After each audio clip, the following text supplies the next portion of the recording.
Hey guys, this week we're talking about some common push-up mistakes. So a lot of times when I meet with a new client that tells me that they can do 30, 40, 50 push-ups, and then I have them actually do some push-ups for me, I realize very quickly that they're not really doing complete push-ups. So first things first, a real push-up uses a full range of motion. So what this means is that you're going to be starting with your arms fully extended, reaching out in front of you. You're going to lower yourself all the way to the ground and then push yourself back up.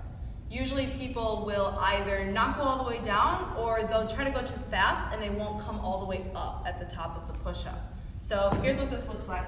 So at the top of the push-up, fully extended, reaching away from me, and then I'm going to lower myself all the way to the ground, all the way back up. So if you can't do this from the floor, then you need to elevate your hands onto a Smith machine or a bench, something where you're at a little bit less of an angle, pushing less of your body weight against the ground. That's going to be a lot easier. You can work your way down. Now, if you're just cheating yourself, but you're actually strong enough to do this, an exercise that I really like is the hand release push-up. So what you're going to do, lower yourself till you're lying on the ground, lift your hands off the ground for a second, and then push yourself back up. So that looks like this. So all the way to the ground, lift the hands up, and then all the way back up. Second issue is the position of the hands and the elbows in the push-up. So there are a lot of different ways that you can do a push-up that are correct. One way that I do not like is when you are lowering yourself so far that you've got a 90-degree angle with your arms and your sides. This is not a great position for your shoulder.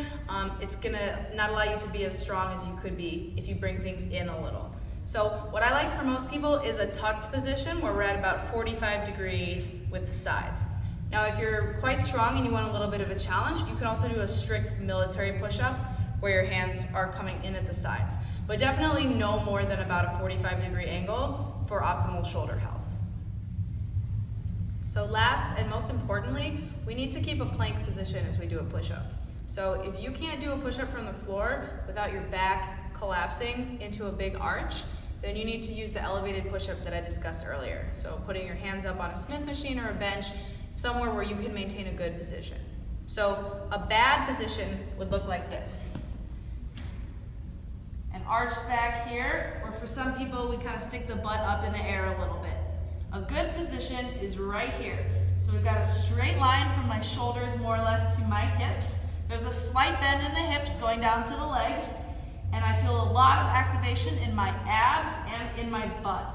And I'm going to maintain that position all the way throughout the push-up.